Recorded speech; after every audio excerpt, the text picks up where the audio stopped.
নমস্কাৰ দৰ্শকসকল LibreOffice Base সম্পৰ্কীয় spoken টিউটৰিয়েললৈ আপোনাক স্বাগতম এই টিউটৰিয়েলত আমি শিকিম কেনেকৈ ডিজাইন ভিউ ব্যৱহাৰ কৰি এটা কুৱেৰি তৈয়াৰ কৰা হয় কুৱেৰি ডিজাইন উইন্ডোত টেবুল যোগ কৰা হয় ফিল্ড নিৰ্বাচন কৰা হয় এলিয়াস সেটআপ কৰা হয় সৰ্টিং ক্ৰম সেটআপ কৰা হয় আৰু এটা কুৱেৰিৰ বাবে অনুসন্ধান মাপদণ্ড দিয়া হয় ইয়াৰ বাবে আমাৰ চিনাকি লাইব্ৰেৰীৰ ডাটাবেছ উদাহৰণ লোৱা হওক এই লাইব্ৰেৰীৰ ডাটাবেছত আমি কিতাপ আৰু সদস্য সম্পৰ্কীয় তথ্য সঞ্চয় কৰি ৰাখিছিলো আৰু সদস্যসকললৈ ইছ্যু কৰা কিতাপৰ বিষয়ে জানিবলৈ কৰা এখন টেবুলো আমাৰ আছে এতিয়া আমি সদস্যসকললৈ ইছ্যু কৰা সকলো কিতাপৰ এখন তালিকা কৰিবলৈ এটা নতুন কুৱেৰি তৈয়াৰ কৰিম অন্য কথাত সদস্যসকললৈ ইছ্যু কৰা কিতাপৰ এক হিষ্ট্ৰী জেনেৰেট কৰো আহক লাইব্ৰেৰীৰ ডাটাবেছটো খোলা যাওক বাও পেনেলৰ কুৱেৰিজ আইকনত ক্লিক কৰক হু পেনেলৰ ক্ৰিয়েট কুৱেৰি ইন ডিজাইন ভিউত ক্লিক কৰিম এতিয়া আমি এখন নতুন উইন্ডো দেখা পাইছো যাক কুৱেৰি ডিজাইন উইন্ডো বুলিও কোৱা হয়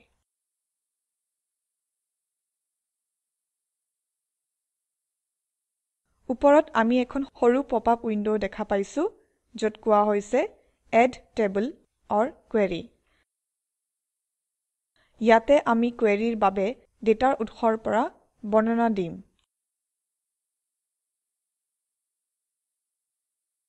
সদস্যসকললৈ ইছ্যু কৰা কিতাপৰ হিষ্ট্ৰী জেনেৰেট কৰিবলৈ আমাৰ কুৱেৰিৰ বাবে আমাক তিনিওখন টেবুলৰ প্ৰয়োজন হ'ব এইটো কৰিবলৈ তালিকাৰ কিতাপৰ টেবুলত ক্লিক কৰিম আৰু তাৰ পিছত পপআপ উইন্ডোৰ সোঁফালে থকা এড বাটনত ক্লিক কৰিম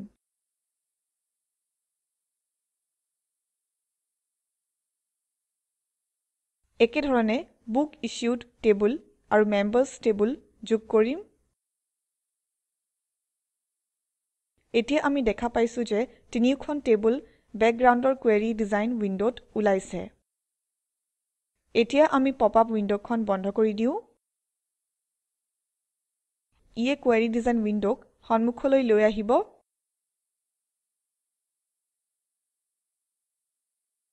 লক্ষ্য কৰক যে তিনিওখন টেবুল উইন্ডোখনৰ ওপৰৰ পৰা আধা অংশত আছে এই টেবুল কেইখনৰ মাজৰ কিছুমান স্পেচ সম্পৰ্কে পৰিচয় কৰোৱা যাওক মেম্বাৰ্ছ টেবুলখনত ক্লিক কৰক ড্ৰেগ আৰু ড্ৰপ কৰি একেবাৰে সোঁফাললৈ লৈ যোৱা যাওক তাৰ পিছত বুক ইছ্যুড টেবুলখন ক্লিক ড্ৰেগ আৰু ড্ৰপ কৰি মাজলৈ লৈ যাওক এতিয়া আমি কিছুমান লাইনে এই টেবুল কেইখন সংযুক্ত কৰা দেখিছো আৰু এইবিলাক হৈছে আমি আগতে স্থাপন কৰা সম্পৰ্ক লাইন বিলাকত ডাবল ক্লিক কৰি আমি সম্পৰ্ক সবিশেষ চাব পাৰো এতিয়া কুৱেৰি ডিজাইন উইন্ডোৰ তলত আধা অংশ লক্ষ্য কৰো আহক এই অংশত বহুতো সেলৰ ৰ আছে যেহেতু আমি কুৱেৰিটো ডিজাইন কৰিম আমি এইবোৰ পূৰ্ণ কৰিম প্ৰথমতে আমি ফিল্ড কলমটো পৰীক্ষা কৰিম ৰিজাল্ট সেটত আমি প্ৰদৰ্শন কৰাব বিচৰা ফিল্ডবিলাক চিনাক্ত কৰিবলৈ এইটো কৰা হয় এইটো কৰিবলৈ আমি প্ৰথমতে উইন্ডোখনৰ ওপৰৰ আধা অংশত থকা বুকছ টেবুলৰ টাইটেল ফিল্ডত ডাবল ক্লিক কৰিম তাৰ পিছত মেম্বাৰ্ছ টেবুলৰ নেম ফিল্ডত আৰু তাৰ পিছত বুক ইছ্যুড টেবুলৰ ইছ্যু ডেট ফিল্ডত তাৰ পিছত return date actual return date আৰু একেবাৰে শেষত চেকড ইন ফিল্ডত ডাবল ক্লিক কৰিম প্ৰথম ৰত উইন্ডোখনৰ তলৰ আধা অংশত এই ফিল্ডবিলাক লক্ষ্য কৰক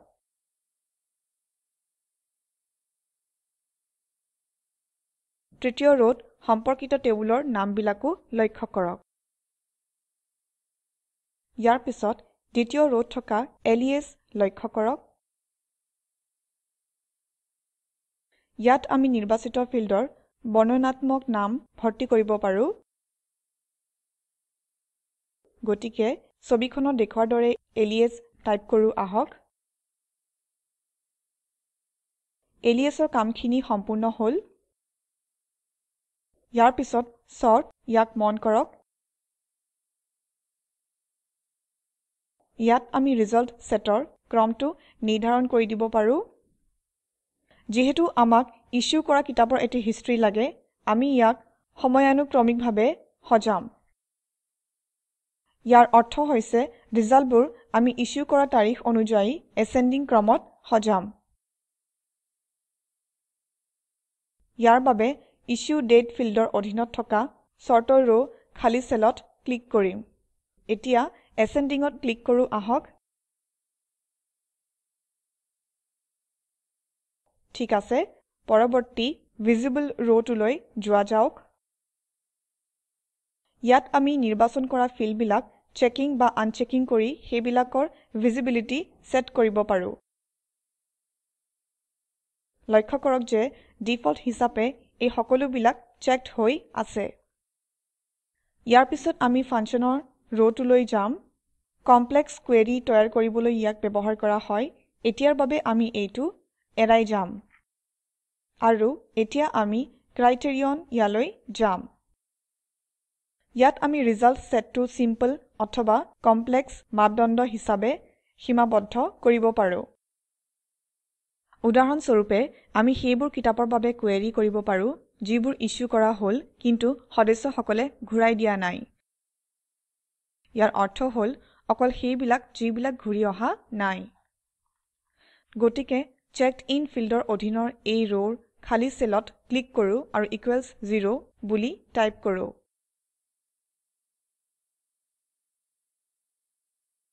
হৈ গল এতিয়া এই কুৱেৰিটো চলাও আহক আমি কিবৰ্ডৰ শৰ্টকাট F5 ব্যৱহাৰ কৰিব পাৰো অথবা উইণ্ডখনৰ ওপৰত থকা এডিট মেনুত ক্লিক কৰক আৰু তাৰ পিছত একেবাৰে তলত থকা ৰান কুৱেৰিত ক্লিক কৰক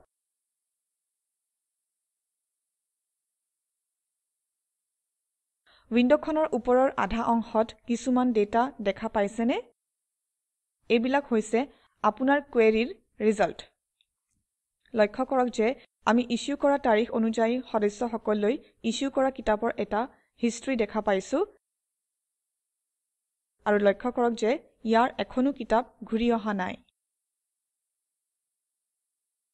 এতিয়া আমি তলত থকা কুৱেৰি ডিজাইন এলেকালৈ যাব পাৰো আৰু আমি বিচৰা ধৰণে ইয়াক সালসলনি কৰিব পাৰো উদাহৰণ হিচাপে আমি চেকড ইন ক্ৰাইটেৰিয়ন গুচাই দিও আহক এতিয়া F5 টিপি কুৱেৰিটো আকৌ চলাই দিও আহক